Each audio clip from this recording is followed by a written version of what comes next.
அன்புக்குரிய jet TV நேயர்களே, இன்றைய பொங்கல் சிறப்பு பட்டிமன்றத்தின் நல்லதொரு தீர்ப்பை வழங்க இருக்கின்ற அன்பிற்கும் மரியாதைக்கும் உரிய நடுவர் அவர்களே, இந்த பண்டிகைகளால் மக்கள் கொண்டாட்டம் அடைகிறார்கள் என்று பொய் பேசி அமர்ந்திருக்கக்கூடிய எதிரணி தோழர்களே,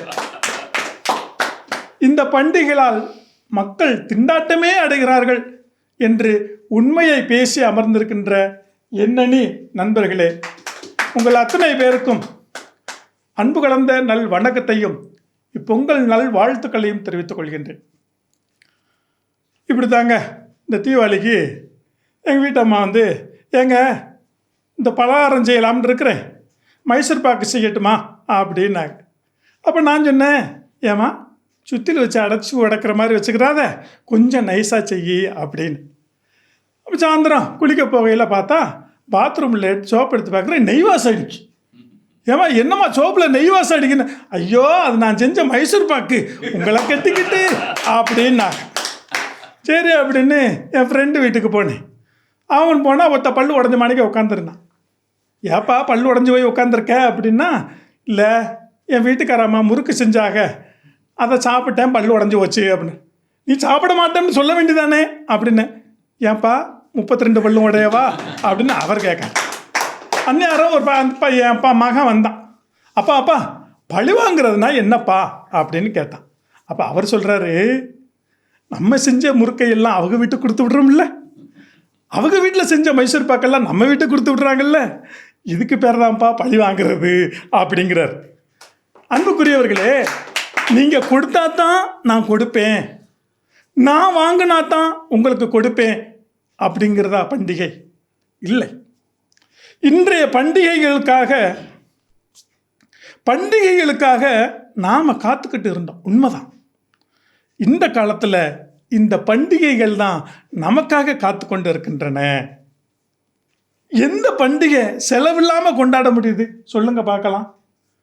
1 கிலோ கறி 1000 ரூபா, 1 லிட்ரு சூரியகாந்தி என்ன 450 ரூபா. ஏங்க, அவனோட ஒரு நாள் சம்பளமே 200 ரூபா தாங்க. அவன் எப்படி பண்டிகையை கொண்டாட முடியும் சொல்லுங்க? யோசித்து பாருங்களேன் கொஞ்சம்.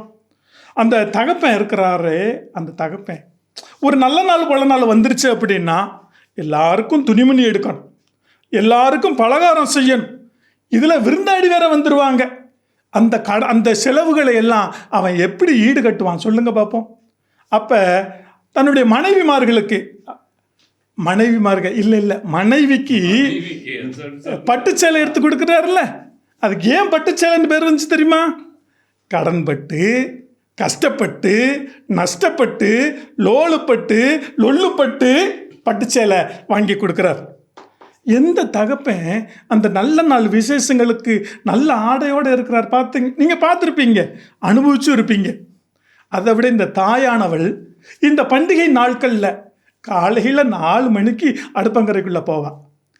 காலை உணவு இட்லியும் எலும்பு குழம்பும், மதிய உணவு பிரியாணியும் 65, இரவு உணவு இதில் டீ டிஃபன்னு இடைப்பலகாரம் வேற.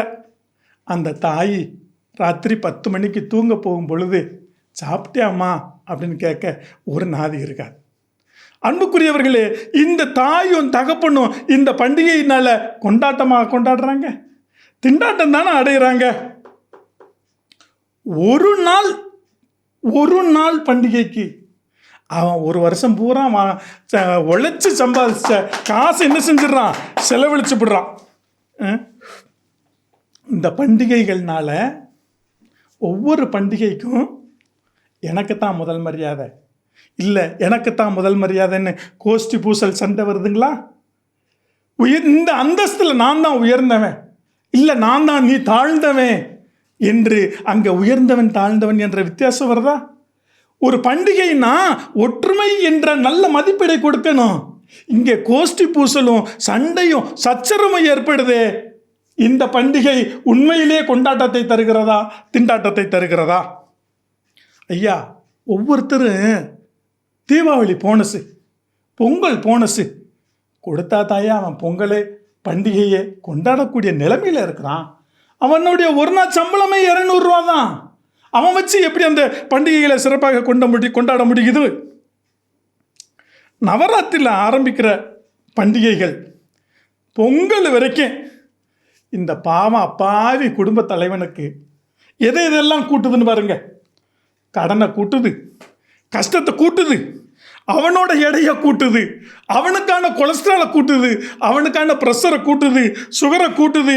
இப்படி எல்லாத்தையும் கூட்டி அவனை திண்டாட்டம் அடைய வைக்கிறதுங்க. இன்னைக்கெல்லாம் அந்த கொண்டாட்டங்கள் அர்த்தமற்றதாக போயிருச்சு. கொண்டாட்டங்கள் ஒரு பண்டிகைன்னா எங்கே கூடுறாங்க சொல்லுங்க பார்ப்போம்? தியேட்டர்களில் கூடுறாங்க, பார்களில் கூடுறாங்க. இப்போ புது வருஷத்துக்கு கூட பார்த்தோமே கடற்கரையில் கூடிடுறாங்க. அதுவா பண்டிகை? இல்லை. இதனால் அவர் சொன்னார், அரசுக்கு வருவாய் கிடைக்கும். அரசுக்கு வருவாய் கிடைக்கும், இவனுக்கு நிம்மதி கிடைக்கும் ஐயா. இந்த பண்டிகைகள் கொண்டாட்டத்தை தரவில்லை, மாறாக திண்டாட்டத்தை தருகிறது என்பதை அழுத்தமாக பதிவு செய்கிறேன். நண்பர் பேசிட்டு போனார், பட்ஜெட் போட்டு கொண்டாடுறோமா நாங்கள். ஐயா, அந்த பட்ஜெட்டில் துண்டு விழுந்து போச்சுன்னா நாங்கள் என்ன திண்டாடுவோம் தெரியுமா? எப்படிங்க எங்களால் கொண்டாட முடியும்? தேட்டரில் 100 ரூபா கொடுத்து படம் பார்க்க எங்ககிட்ட வக்கில்ல, உண்மைதான். ஆனால் எந்த தேட்டரில் 100 ரூபாய்க்கு குடும்பம் போய் படம் பார்க்க முடியுது? ஒரு குடும்பமாக ஒரு 4 பேர் போனால் 1000 ரூபாய்க்கு குறைஞ்சி போய் படம் பார்க்கவே முடியாது. இன்னொன்று சொன்னார், புலம்ப வந்திருக்காங்க அப்படின்னு. உண்மைதே, நாங்கள் எங்கள் கஷ்டத்தை புலம்பத்தாங்கயா வந்திருக்கோம், கொண்டாட வரல. கொண்டாட்டம்ங்கிற பெயரில் ஆடுகளையும் கோழிகளையும் கொல்லுவது கொண்டாட்டமாங்கய்யா. இந்த தீபாவளிக்கு கடலூரில் 1000 ஆடுகளை வெட்டி கறியாக்கியிருக்கிறாங்க. ஒரு ஊரில் 1000னா இந்த மாநிலம் முழுவதும் எத்தனை ஆடுகளை கொண்டிருப்பாங்க யோசித்து பாருங்க, எத்தனை கோழிகளை கொண்டிருப்பாங்க யோசித்து பாருங்க. பண்டிகைகள் கொண்டாடுகின்றோம் என்ற வார்த்தையினால, சடங்குனால இந்த உயிர்களை கொல்லுவது எப்படி கொண்டாட்டமாகும் யோசித்து பாருங்க. சராசரி வருமானத்திற்கும் குறைவான வருமானம் பெறக்கூடிய இந்த அடித்தட்டு மக்கள், விளிம்பு நிலை மக்கள், பண்டிகைனாலே என்னன்னே தெரியாத மக்களுக்கு பண்டிகை எப்படி கொண்டாட்டமாக அமையும்? பெரும் திண்டாட்டமாகத்தானே அமையும். பண்டிகை திருவிழாக்களின் போது பாகுபாடுகளை ஏற்படுத்துவது எப்படி கொண்டாட்டமாக அமையும்? இன்னொரு முக்கியமான விஷயம், இந்த பண்டிகைகள் திருவிழாக்கள்ங்கிற பெயரில் உயிரினங்கள் உயிர் வாழ்வதற்கு அவசியமான காற்றையும் நீரையும் நிலத்தையும், இந்த உயிரற்றவைகளை கூட மாசு அடைய செய்கின்றோமே, இவை எப்படி ஒரு மனிதனுக்கு பண்டிகை கொண்டாட்டமாக அமையும்? எனவே இந்த பண்டிகைகளால் இந்த அப்பாவி மனிதன் திண்டாட்டமே அடைகின்றான் என்று கூறி என்னுடைய வாதத்தை நிறைவு செய்து, இந்த நல்லதொரு வாய்ப்பினை வழங்கிய நல்ல உள்ளங்களுக்கும் ஜெட் டிவி குடும்பத்தினருக்கும் எனது மனமார்ந்த நன்றியை தெரிவித்து விடைபெறுகிறேன். நன்றி, மகிழ்ச்சி.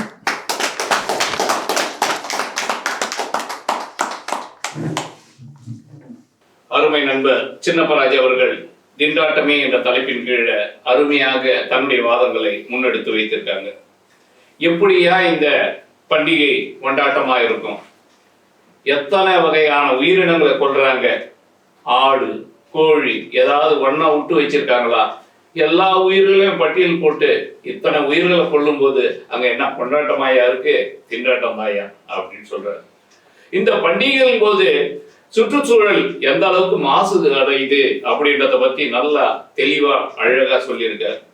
எப்படிப்பட்ட எல்லா நிலைகளிலும் அவங்க கிட்ட இருக்கக்கூடிய பொருளாதாரத்தை பத்தியும் தோல் உரிச்சு வச்சிருக்காரு. 1 கிலோ கறி 1000 ரூபாய், 1 லிட்டர் சூரியகாந்தி எண்ணெய் 400 ரூபாய். இந்த அளவுக்கு கஷ்டப்பட்டு, துன்பப்பட்டு, துயரப்பட்டு, துக்கப்பட்டு எல்லா நிலைகளிலும் அவன் கொண்டாடக்கூடிய அந்த பண்டிகையானது அவனுக்கு என்னைக்கு கொண்டாட்டத்தை கொடுத்துருக்கு? திண்டாட்டம் தான் அப்படின்னு சொல்லிட்டு தன்னுடைய வாதத்தை அருமையா முன்வைத்துட்டு செஞ்சிருக்காங்க. நன்றி. எந்த வீட்டுலயே இன்னைக்கு திண்ணை வச்சு வீடு கட்டுறாங்க? இல்லையே. மனுஷனுடைய மனசு எந்த அளவுக்கு சுருங்கி போச்சோ அந்த அளவுக்கு அவனுடைய வீடு கட்டக்கூடிய தன்மையை நாம பார்க்கலாம். இன்னைக்கு ஒரு வீட்டுல கூட கேட் போட்டு சுத்தமா மூடி யாரும் உள்ள வரக்கூடாது என்ற ஒரு நிலையில வீடு கட்டுறாங்க. இதுல இருந்தே அவங்க மனசு என்னன்னு தெரியல. சரி, அதை தான் விடுவோம். விநாயகர் சதுர்த்தி கொண்டாடுறாங்க.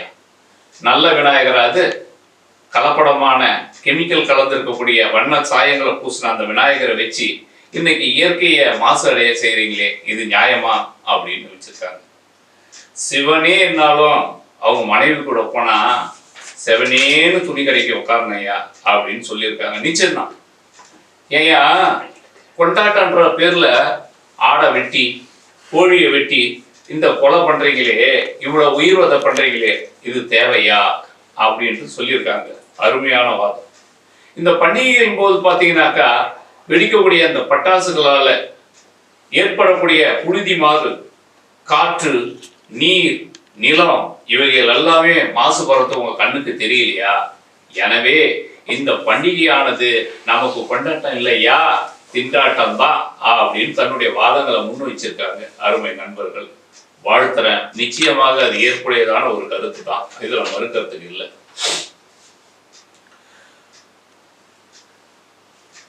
கொண்டாட்டங்கள் என்ற தலைப்புல பாத்தீங்கன்னாக்கா சுமை தாங்கி ஒரு மனிதனுடைய வாழ்க்கைய எந்த அளவுக்கு அவனுடைய வேலை பலுவை அவனுடைய உடல் உழைப்பை தாங்கி நின்று அவனுக்கு துணை செய்யுதோ அதே போல இந்த பண்டிகைகளும் நிச்சயமா கொண்டாட்டங்கள் இருக்குது அப்படின்னு சொல்லியிருக்காங்க.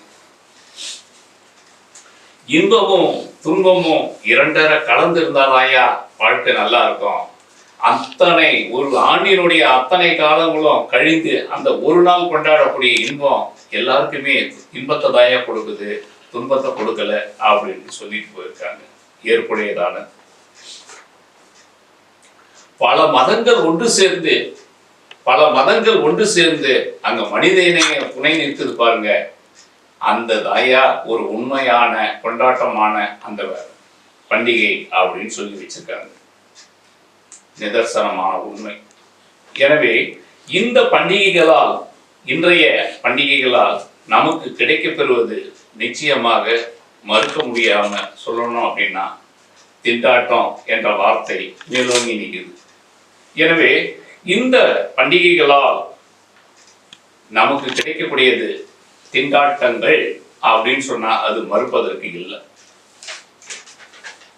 ஒரு தாயினுடைய பிரசவ வலி என்பது எப்படி ஒரு திண்டாட்டமான ஒன்று தான் அப்படின்னாலும் அது ஒரு அழகான குழந்தையினுடைய பிறப்பு என்ற வடிவில் வரும்போது அது என்ன ஆகுதுன்னா ஒரு கொண்டாட்டமா முடியுது.